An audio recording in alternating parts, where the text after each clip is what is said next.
Meus amados irmãos e irmãs em Cristo, vos saúdo na preciosa paz do Senhor. Bem-vindos para mais uma aula da Escola Bíblica Dominical. Hoje estudaremos a lição de número 10, com o seguinte tema: Provai se os Espíritos são de Deus. Texto áureo. Amados, não creais em todo o Espírito, mas provai se os Espíritos são de Deus, porque já muitos falsos profetas se têm levantado no mundo. 1 João, capítulo 4, verso 1. Verdade prática. Através dos dons espirituais, a igreja discerne os espíritos enganadores. Leitura bíblica em classe. Neemias, capítulo 6, versos de 10 a 14, 1 aos Tessalonicenses, capítulo 5, verso 20 e 21, e 1 aos Coríntios, capítulo 14, verso 29. Na lição de hoje veremos como os inimigos dos judeus procuraram confundir a Neemias usando os falsos profetas. Veremos nesta aula como as estratégias malignas se repetem ao longo da história. Ainda hoje muitos mensageiros de Satanás procuram infiltrar no meio do povo de Deus com pregações simuladas que só servem para desviar a igreja do Senhor do bom caminho.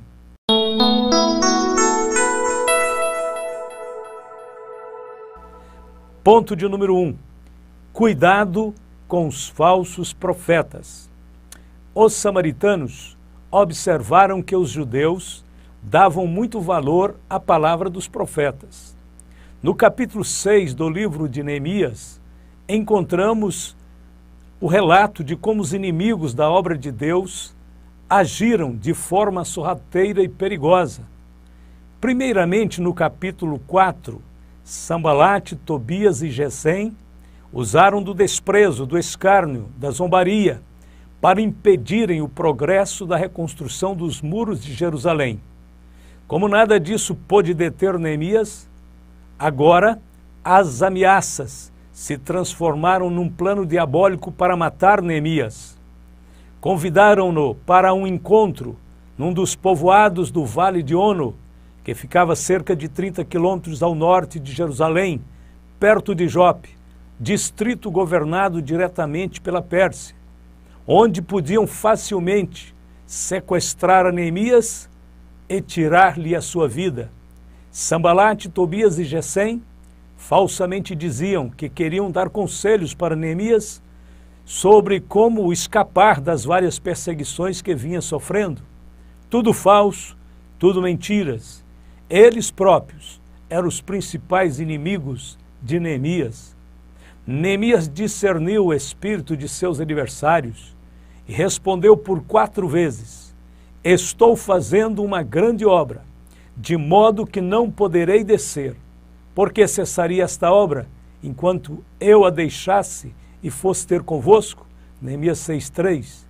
Note que, embora Neemias entendesse claramente o intento maligno daqueles homens, ele não os ofendeu. Sabiamente tratou-os de forma sutil e discreta. Ele simplesmente disse que não tinha tempo para deixar o trabalho do Senhor. Neemias não questionou abertamente os motivos deles. Na 5ª vez, Sambalate enviou uma carta aberta onde dizia: Gesem me disse que entre os povos vizinhos está correndo um boato.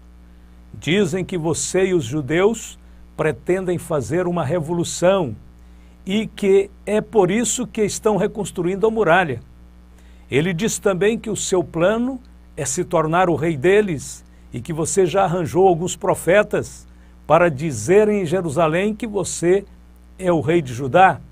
O rei Artaxerxes certamente vai saber disso e por isso proponho que nós dois nos encontremos para conversar a respeito dessa situação. Neemias capítulo 6, versos 6 e 7.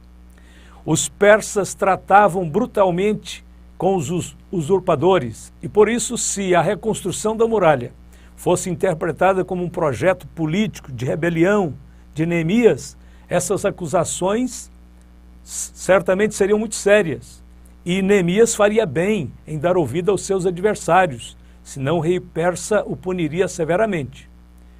Todos esses falsos rumores tinham um único propósito: minar as forças de Neemias e amordaçá-lo com as cadeias do medo. Sanbalate, Tobias e Gesem inventaram tudo isso para falsamente se apresentarem como bons amigos. E afinal, se Neemias viesse ter uma conversinha com eles, eles o podiam salvar. Poderiam tirar Neemias daquela terrível situação. Assim sendo, com aquela carta ridícula, eles esperavam deslocar Neemias de Jerusalém, a fim de matá-lo.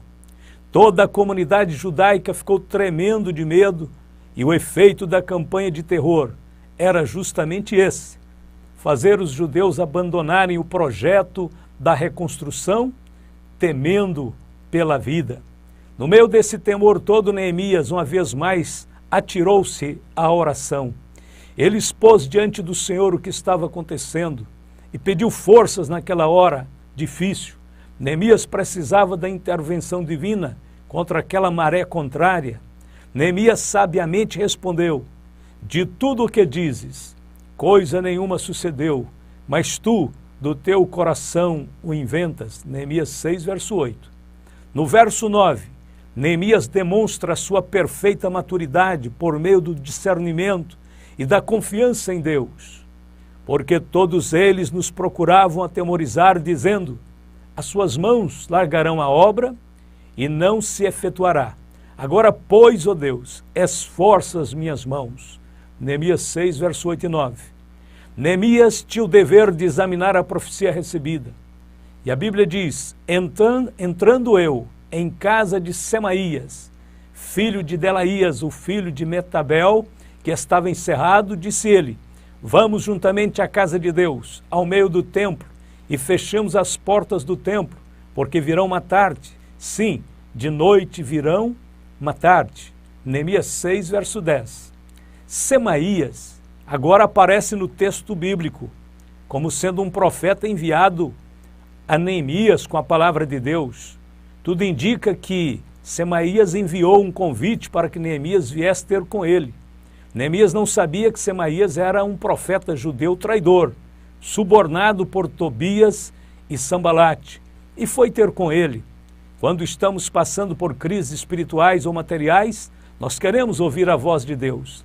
Naturalmente, Neemias, em sua sinceridade, desejava ouvir a voz do Senhor. Não somente em nossos dias, mas também naqueles dias, a voz do Senhor era muito rara. É exatamente neste aparente vácuo espiritual que surgem os falsos profetas. Temos que ter o máximo de cuidado. Semaías fora contratado para causar pânico em Neemias e induzi-lo ao erro. No seu temor, Neemias teria facilmente cometido o pecado de entrar no templo como uma pessoa não autorizada, de abandonar o seu posto de governador, de fazer um papel de covarde, de deixar um mau exemplo para os outros que estivessem envolvidos na obra e enfrentassem perigos. Se Neemias tivesse se escondido no lugar santo do templo, poderia ser legalmente executado como um transgressor da lei, visto que, não sendo sacerdote, seria considerado um intruso, culpado de um pecado digno de morte. Esse pode ter sido o propósito de toda a sugestão de Semaías. O Estado judeu o executaria e Sanbalate e Tobias não teriam sujado as mãos com o sangue dele. Porém, caso escapasse da sentença de morte, os seus inimigos publicariam um mau relatório a respeito de seu ato profano para lançá-lo ao descrédito. Mas a Bíblia diz: porém eu disse, um homem como eu fugiria, e quem há como eu que entre no templo e viva? De maneira nenhuma entrarei. Neemias 6:11. Neemias, embora assustado, não fugiria, nem se esconderia. Ele era um homem grande demais para isso. Além disso, era o líder do trabalho e não podia ausentar-se da obra. Ele não se asilaria no templo. Ficaria em seu posto e rogaria a Deus que tomasse conta dele ali mesmo, e não no interior do templo. Não existe dificuldade nenhuma para Deus guardar alguém fora do templo. Neemias sabia disto.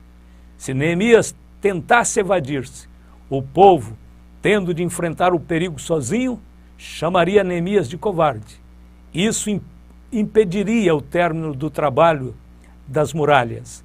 É possível ver esse discernimento nas palavras de Neemias, quando ele disse: para isso o subornaram, para me atemorizar, e para que eu assim fizesse e pecasse, para que tivessem alguma causa a fim de me infamarem, e assim me vituperarem. Neemias 6,13.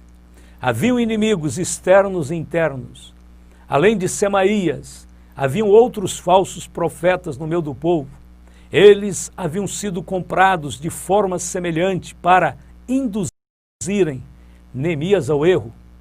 Mas o leigo Neemias estava cercado por todos os lados e por isso ele precisava ficar firme, crendo no Senhor.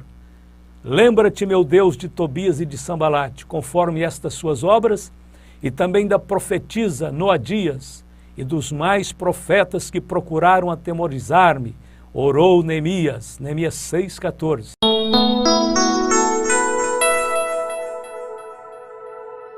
Ponto de número 2. A Bíblia revela a existência dos falsos profetas. Primeiro, no Antigo Testamento, temos a advertência contra os falsos profetas nos dias de Moisés, Deuteronômio capítulo 13, versos de 1 a 18. Temos o mau exemplo do profeta velho, que fez o jovem profeta desviar-se, 1 Reis capítulo 13, versos de 11 a 34. Temos os falsos profetas de Acabe, 1 Reis 22, de 6 a 8. Temos os falsos profetas nos dias de Jeremias, Jeremias 5, 31, 29 e 21. Temos os falsos profetas nos dias de Ezequiel, Ezequiel 13, de 1 a 18. No Novo Testamento, tanto o Senhor Jesus Cristo quanto os seus apóstolos advertiram-nos contra o surgimento de falsos profetas como um sinal evidente dos últimos dias. Jesus disse: e surgirão muitos falsos profetas e enganarão a muitos. Mateus 24, 11. Paulo advertiu: mas o Espírito expressamente diz que nos últimos tempos apostatarão alguns da fé, dando ouvidos a espíritos enganadores e a doutrinas de demônios. 1 Timóteo 4, verso 1. Os dias que antecederão o arrebatamento da igreja serão marcados pelo surgimento de falsos movimentos evangélicos e muitos falsos mestres. Quando falamos sobre este assunto, a nossa atenção quase sempre se volta lá para fora. Ou seja, nós acreditamos piamente que os falsos profetas surgirão lá na Coreia do Sul, ou nos Estados Unidos, ou em qualquer outro lugar, mas bem distante. Porém, jamais admitimos que a falsidade possa surgir bem perto de nós, que o erro possa penetrar dentro da nossa própria comunidade, que o professor da escola dominical da nossa igreja, ou mesmo o nosso pastor, possa se tornar um falso profeta. Entretanto, a Bíblia nos alerta sobre o perigo de todas essas possibilidades. Se não estivermos atentos quanto à subtileza de Satanás, podemos ser enganados. Em 2 Pedro, capítulo 2, verso 1, Pedro alerta: e também houve entre o povo falsos profetas, como entre vós haverá também falsos doutores, que introduzirão encobertamente heresias de perdição, e negarão o Senhor que os resgatou, trazendo sobre si mesmos repentina destruição. Quando falamos a respeito dos falsos profetas, não devemos ter em mente a figura de homens estranhos, excêntricos, que aparecerão andando pelas ruas de nossas cidades, com um cajado nas mãos, gritando palavras desconexas. Não, os falsos profetas de hoje possuem belíssimos programas de televisão, dão aulas em seminários teológicos e possuem elevados títulos de doutor em divindade. Algumas de suas principais características são pregar a palavra de Deus de forma distorcida, negar o senhorio de Cristo e manipular os santos para obterem lucros financeiros. Paulo adverte: porque eu sei isto, que depois da minha partida entrarão no meio de vós lobos cruéis, que não perdoarão ao rebanho, e que dentre vós mesmos se levantarão homens que falarão coisas perversas para atraírem os discípulos após si. Atos dos Apóstolos, capítulo 20, verso 29 e 30. Não devemos nos assustar com o presente quadro espiritual. A melhor arma contra o erro é a verdade. Já no primeiro século da era cristã, havia indícios de apostasia. Não obstante, a igreja verdadeira jamais parou. Sigamos as ordens de comando do Espírito Santo. O que foi dito para a igreja apostólica continua válido para a igreja dos dias de hoje.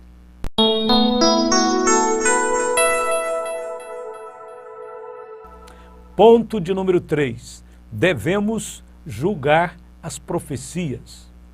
Deus quer a sua igreja revestida com todos os dons do Espírito Santo. Os dons do Espírito Santo são manifestações sobrenaturais concedidas pelo Espírito Santo com o objetivo de capacitar o crente para o serviço do Senhor. Dentre os vários dons, encontramos o dom da profecia.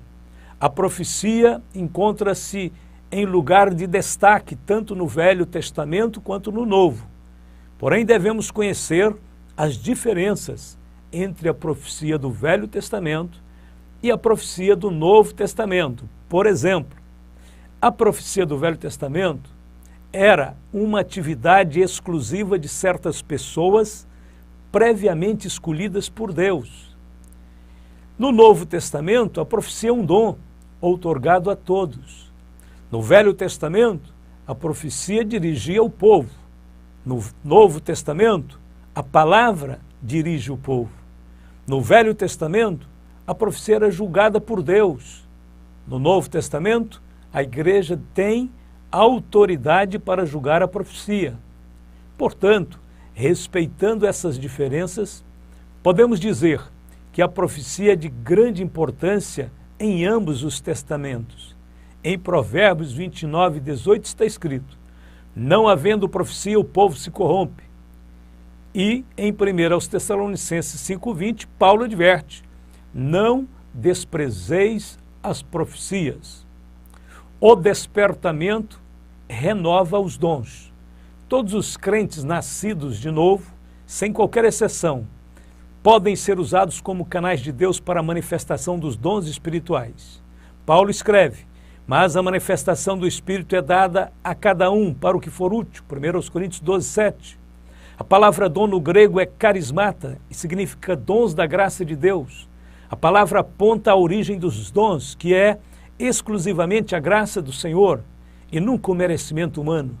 Não obstante, duas coisas são necessárias para o perfeito exercício dos dons espirituais. Primeiro, a permanente manutenção do despertamento espiritual. Cada crente deve cuidar de sua vida espiritual, renovando diariamente sua fé e a sua consagração a Deus. Paulo diz: por este motivo, te lembro que despertes o dom de Deus que existe em ti pela imposição das minhas mãos. 2 Timóteo 1,6. Segundo, a manifestação dos dons depende da permanente submissão à doutrina bíblica. Todos os dons são regidos pela palavra de Deus e devem ser exercidos em submissão à doutrina bíblica. Nesse sentido, a palavra de Deus é maior que todos os dons. Ponto de número 4. Por que devemos julgar as profecias? Primeiro, porque a palavra de Deus nos manda julgá-las. E fala em 2 ou 3 profetas, e os outros julguem. 1 Coríntios 15, 29. Devemos julgar as manifestações espirituais, porque é uma ordenança bíblica. O apóstolo João escreveu: amados, não creais em todo espírito, mas provai se os espíritos são de Deus, porque já muitos falsos profetas se têm levantado no mundo. 1 João capítulo 4, verso 1.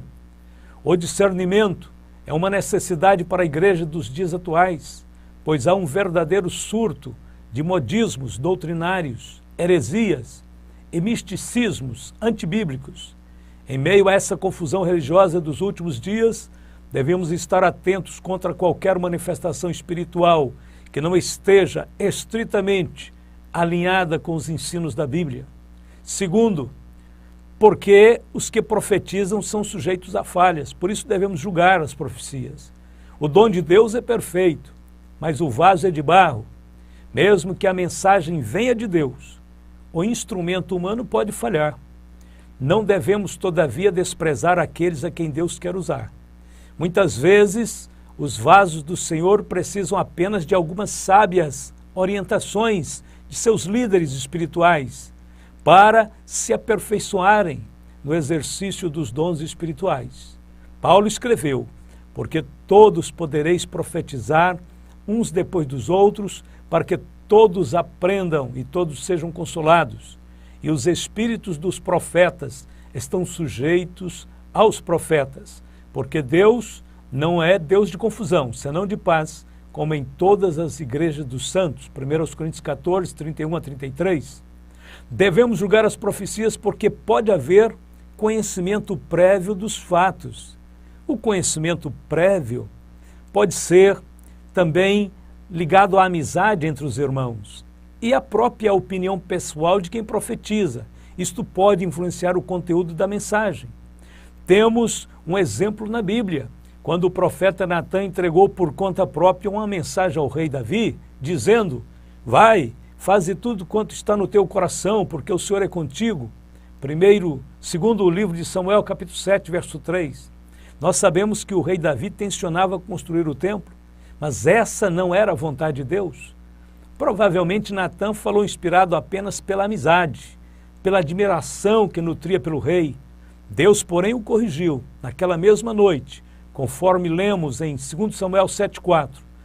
Porém, sucedeu naquela mesma noite que a palavra do Senhor veio a Natã, dizendo: vai e dize a meu servo a Davi, assim diz o Senhor, edificar-me-ias tu casa para minha habitação? Esta pergunta exigia uma resposta negativa. E em 2 Samuel 7,12 está escrito: quando teus dias forem completos e vieres a dormir com teus pais, então farei levantar depois de ti a tua semente, que procederá de ti, e estabelecerei o seu reino. Verso 13: este edificará uma casa ao meu nome, e confirmarei o trono do seu reino para sempre. Ponto final. Deus estava dizendo: Davi, você não vai fazer o que está no seu coração, não é minha vontade, e quem vai construir esta casa que você desejou fazer será o teu filho, Salomão. E assunto encerrado.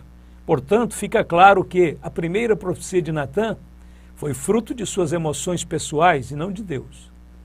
Quarto, devemos julgar as profecias, porque existe a possibilidade de que o profeta, ao enunciar a mensagem esteja sendo influenciado por um espírito maligno, disseminador de mentiras.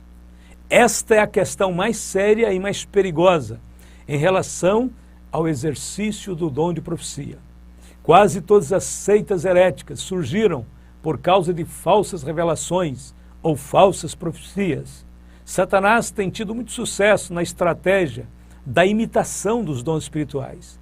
Ele procura se infiltrar nos meios religiosos através do misticismo e da simulação. Felizmente, muitos faltam com a vigilância e acabam dando lugar ao diabo. Com respeito a isso, Paulo adverte, mas o Espírito expressamente diz que nos últimos tempos apostatarão alguns da fé, dando ouvidos a espíritos enganadores e a doutrinas de demônios. 1 Timóteo 4, verso 1 e 2. Ponto de número 5. Como devemos julgar as profecias? Primeiro, examinando as Escrituras. A palavra de Deus é o principal instrumento do Espírito Santo. É a palavra de Deus quem rege todas as manifestações espirituais. O cânon da Bíblia, a regra da Bíblia, já está fechada há séculos. E por esse motivo, não podemos aceitar novas revelações que sejam diferentes das doutrinas fundamentais da fé cristã. Profecias, pregações, ensinos, ou até mesmo as letras de hinos que estejam em desacordo com a Bíblia, devem ser rejeitados. Qualquer pessoa que pretenda reivindicar uma nova verdade por meio de uma profecia, é um falso profeta. Paulo disse, mas ainda que nós mesmos, ou um anjo do céu vos anuncie outro evangelho, além do que já vos tenho anunciado, seja anátema. Gálatas 1:8. Devemos julgar as profecias através do dom de discernimento do Espírito. Este dom é uma revelação de Deus sobre a origem de todas as manifestações espirituais. Através do dom de discernir os espíritos, podemos distinguir o falso do verdadeiro. Ele atua onde a mais hábil mente humana falha ou é enganada. Pelo dom de discernir os espíritos, Paulo discerniu que Elimas era um filho do diabo e pela palavra de autoridade lhe impôs o julgamento de Deus. Atos 13, de 6 a 12. Outra vez em Filipos, Paulo desmascarou o espírito enganador que usava a moça para adivinhar. Atos 16, versos 16 a 18. Devemos julgar as profecias, porque a profecia se conhece pelos seus objetivos, pelo seu teor. Toda profecia deve estar de acordo com os princípios estabelecidos em 1 Coríntios 14, 3. Mas o que profetiza fala aos homens para edificação, exortação e consolação. O primeiro propósito da profecia é a edificação. No grego, oikodone, que é a combinação da palavra oikos, casa, com done, construir. A principal ferramenta do Espírito Santo para construir a igreja é a palavra de Deus. Portanto, toda profecia genuína traz ensinos da Bíblia. É necessário que aqueles a quem Deus quer usar neste dom dediquem-se ao estudo da Bíblia para serem melhor usados pelo Senhor. O segundo propósito da profecia é exortar. A palavra no original grego é paraklesis e traduz-se literalmente chamar para perto, com o sentido de encorajar. A palavra exortar não pode ser traduzida por disciplinar ou repreender, como alguns pensam. Não, a palavra aqui exortar é encorajar, porque repreender não é função da profecia, mas da palavra de Deus. A profecia deve encorajar o crente em particular, e a igreja como um todo deve ser uma palavra de ânimo e de incentivo à perseverança na fé. A profecia deve ser um estímulo para o crente prosseguir firme sem olhar para trás. E o terceiro propósito da profecia é consolar. A palavra consolação no grego é paramútia, significa falar bondosamente ou de forma suave. Nos momentos de tristezas e perseguições, o dom de profecia promove, traz de maneira sobrenatural a paz e o consolo de Deus aos crentes. Conclusão: quando as profecias são provadas, o conceito e a consideração dos dons espirituais são conservados. Devido ao fanatismo e o excesso de muitas pessoas com respeito ao mau uso dos dons espirituais, tem feito com que os dons espirituais sejam desprezados. Porém, não podemos desprezá-los, visto que eles são fundamentais em nossa batalha espiritual. Os dons de Deus fazem parte das armas poderosas que Deus tem para a destruição das fortalezas. É nosso dever gerenciar com temor e tremor o uso dos dons espirituais na igreja. Não podemos deixar de incentivar os novos convertidos a que busquem o Espírito Santo e os seus dons regularmente. Porque se não fizermos isto, corremos o risco de nos tornarmos numa igreja fria e formal. Paulo diz: que fareis, pois, irmãos? Quando vos ajuntais, cada um de vós tem salmo, tem doutrina, tem revelação, tem línguas, tem interpretação. Faça-se tudo para a edificação. 1 Coríntios 14, 26. Quando provamos as profecias, quando julgamos as profecias, nós estamos em condição de corrigir e doutrinar a pessoa que usou erradamente o dom de profecia. O uso correto dos dons espirituais exige o acompanhamento do ensino bíblico consistente e permanente. É fundamental que o ensino corretivo seja aplicado, porém, sempre com muito amor, para não inibir os irmãos no exercício dos dons. Temos que incentivar, temos que fazer discípulos fervorosos no Espírito, que estejam sempre cheios de entusiasmo na oração, na adoração, Paulo escreveu: não sejais vagarosos no cuidado, sede fervorosos no espírito, servindo ao Senhor. Romanos 12, verso 11. Quando provamos as profecias, recebemos as bênçãos que Deus, por meio delas, quer nos dar. Os dons espirituais são fontes de bênçãos. Milhares de pessoas já foram abençoadas pelas manifestações sobrenaturais do Espírito Santo. A profecia, por exemplo, quando proclamada, enunciada em um culto público, serve de sinal para os fiéis e de convencimento para os infiéis.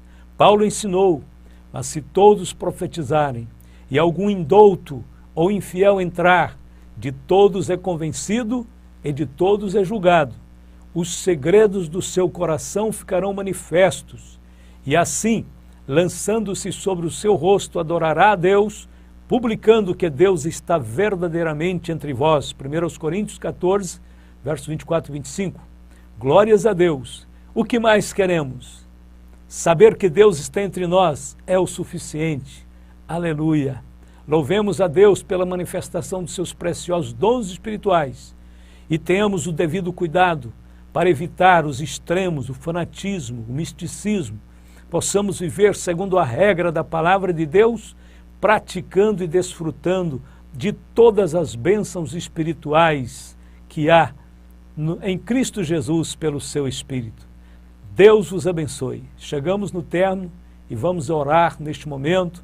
Eu convido você para orar comigo. Onde estiver, dê um tempinho agora, pare e vamos voltar nossa mente para Deus. Prepare o seu coração, porque agora vamos falar com o Senhor. Eterno Deus e Pai, em nome de nosso Senhor Jesus Cristo, estamos te louvando nesta hora, pela palavra viva, poderosa do Senhor que nos ensina, que nos instrui, que nos faz sábios para a vida eterna. Pai Celestial, obrigado por nos alertar, por nos prevenir, por nos orientar segundo a Tua palavra sobre os dons espirituais, sobre a palavra da profecia. Senhor Deus, abençoe a Tua igreja na terra, teus servos e servas, levantando verdadeiros vasos de bênção, homens e mulheres cheios do Espírito Santo, para pregar com ousadia, para curar os enfermos, para expulsar demônios, para profetizar. Pai, em nome de Jesus, que os Teus dons preciosos prevaleçam. Fiquem, Senhor, com a Tua igreja até o arrebatamento. Que o Senhor possa operar grandes maravilhas nesses últimos dias. Grandes obras que glorificarão o Teu nome possam ser realizadas por intermédio de nossas vidas. Que o Senhor possa usar aqueles a quem o Senhor está chamando e convocando para uma consagração efetiva na Tua obra. Pai, nós oramos e entregamos nossas vidas em Tuas mãos, pedindo ao Senhor que cumpra a Sua palavra na vida de todos os meus irmãos, que todas as Tuas igrejas, todos os Teus pregadores sejam repletos do Espírito Santo e a bênção do Senhor cresça, seja abundante na vida de cada um. Oramos em nome de Jesus, Te agradecendo e Te louvando hoje e sempre. E todos disseram amém e amém.